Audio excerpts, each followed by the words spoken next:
Hello అండి, అందరూ ఎలా ఉన్నారు?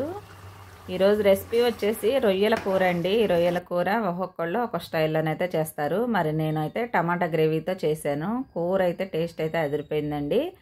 మరి ఇంకెందుకు లేటు, వీడియోలోకి వెళ్ళిపోదాము. రొయ్యలు అయితే శుభ్రంగా ఫ్రెష్గా తీసుకున్నాను, 1/2 కేజీ. అవి ఒక గిన్నెలోనైతే వేసేసుకుంటున్నాను. ఇందులోనే కొంచెం పసుపు, ఉప్పు వేసేసి వాటర్ పోసి ఉడికిచ్చేసేయాలండి. మనం ఉడికేలోపు ఒక 4 టమాటాలు, అలాగే 3 ఉల్లిపాయలు తీసుకొని కట్ చేసుకొని పెట్టుకోవాలి. టమాటాని అయితే గ్రేవీ చేసుకొని పేస్ట్ చేసుకొని ఉంచుకోవాలండి. ఉల్లిపాయలు సన్నగా కట్ చేసి పెట్టాలి. అల్లం వెల్లుల్లి పేస్ట్ కూడా ఫ్రెష్ అల్లం వెల్లుల్లి పేస్ట్ వేసుకోవాలి. ఇప్పుడైతే ఇవి ఉడికిచ్చేస్తున్నాను. ఇందులో ఉన్న వాటర్ మొత్తం ఎగిరిపోవాలండి, అప్పటిదాకా ఉడికిచ్చేసేయాలి. చూసారుగా, ఈ ఉడికిచ్చేది కూడా ఈ వీడియోలో ఎలా చూపించానో అలా ఉడికిచ్చేసేయండి. వాటర్ అయితే మొత్తం ఎగిరిపోయిందండి. ఇప్పుడు రొయ్యలు కూడా ముక్క పట్టుకొని చూస్తే చాలా వరకు ఉడికిపోయాయి. ఇవి స్టవ్ ఆపేసి పక్కన పెట్టేసేసాను. ఇప్పుడు ఒక ప్యాన్ తీసుకొని అందులో ఆయిల్ అయితే కొంచెం ఎక్కువ వేసుకోవాలండి. నాన్ వెజ్ కూరలకి ఆయిల్ లేకపోతే కూడా బాగోవు. ఇప్పుడు ఒక 3 ఉల్లిపాయలు కట్ చేశాను కదా, వేసేసుకుంటున్నాను. ఇవి బాగా గోల్డెన్ కలర్ వచ్చేంత వరకు అయితే ఫ్రై చేసేయండి.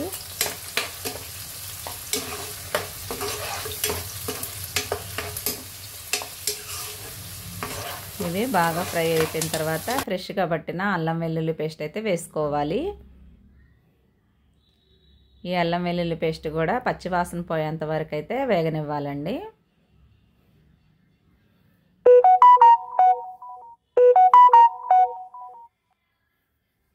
ఇప్పుడు అల్లం వెల్లుల్లి పేస్ట్ కూడా మగ్గిపోయింది కాబట్టి నేను ముందుగా టమాటా గ్రేవీ అయితే పట్టుకొని పెట్టుకున్నాను, అది వేసేసుకోవాలి. ఈ టమాటా గ్రేవీ కూడా బాగా పచ్చి వాసన పోయి ఆయిల్ పైకి తేలేంత వరకు వేగనివ్వాలండి. చక్కగా మగ్గనివ్వాలి, ఎందుకంటే పచ్చి వాసన ఉండకూడదు. కొంచెం కూడా పూర్తిగా మగ్గిపోవాలి. చూసారు కదా, నేనైతే ఇందులోనే మగ్గేటప్పుడే పసుపు అలాగే ఉప్పు కూడా వేసేసుకుంటున్నాను. ఇలా కొంతసేపు ఆయిల్ పైకి వచ్చేంత వరకు ఫ్రై చేసుకోండి.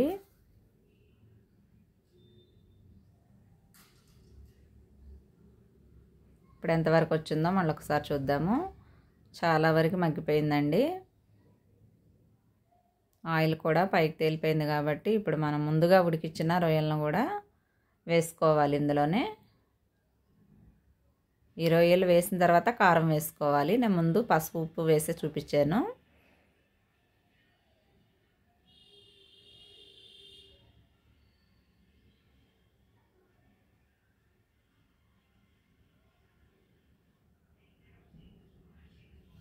టమాటా తగిలితే మనకి ముక్క ఉడకదండి, అందుకనే నేను ముందుగా ఉడికించి చేసి చూపిస్తున్నాను కూర అయితే. ఇలా ఒక 10 నిమిషాలు కలుపుకుంటూ ఆ ముక్కకి మసాలా పట్టేంత వరకు మగ్గనివ్వండి. తర్వాత ఇప్పుడు మగ్గిపోయింది కాబట్టి కారం కూడా వేసుకుంటున్నాను. కారం కూడా కొంచెం ఎక్కువే వేసుకోండి నాన్ వెజ్ కూరలకి.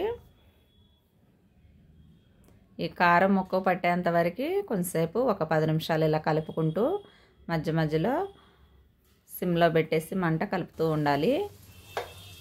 ఇప్పుడు చాలా వరకు మగ్గిపోయింది కాబట్టి ఇప్పుడు వాటర్ అయితే వేసుకుందామండి. చాలా వరకు ముక్క అయితే ఉడికింది. కొంచెం వాటర్ వేసుకున్న తర్వాత చక్కగా గ్రేవీ లాగా ఉంటుంది. వాటర్ అయితే వేసేసుకుంటున్నాను.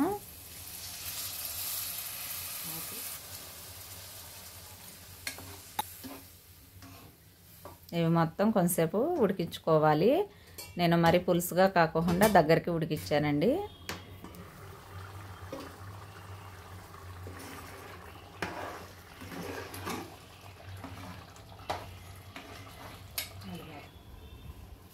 ఇవి ఉడికేటప్పుడే మనం ధనియాలు, చెక్క, లవంగాలు అన్నీ కలిపి పట్టుకున్న మసాలా అయితే వేసుకోవాలి. ఇవి 2 స్పూన్లు వేసుకుంటున్నాను. అలాగే సన్నగా తరిగిన కొత్తిమీర కూడా వేసేసుకొని ఇంకొక 10 నిమిషాలు అయితే ఉడకనిద్దాము.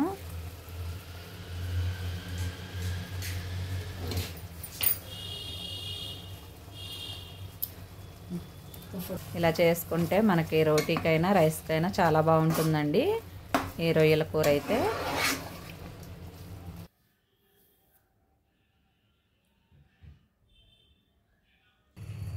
కూర అయితే రెడీ అయిపోయింది. ఇప్పుడు చూసారు కదా, మా వీడియోస్ నచ్చాయని అనుకుంటున్నాను. నచ్చితే లైక్ చేయండి, సబ్స్క్రైబ్ అయితే చేసుకోండి.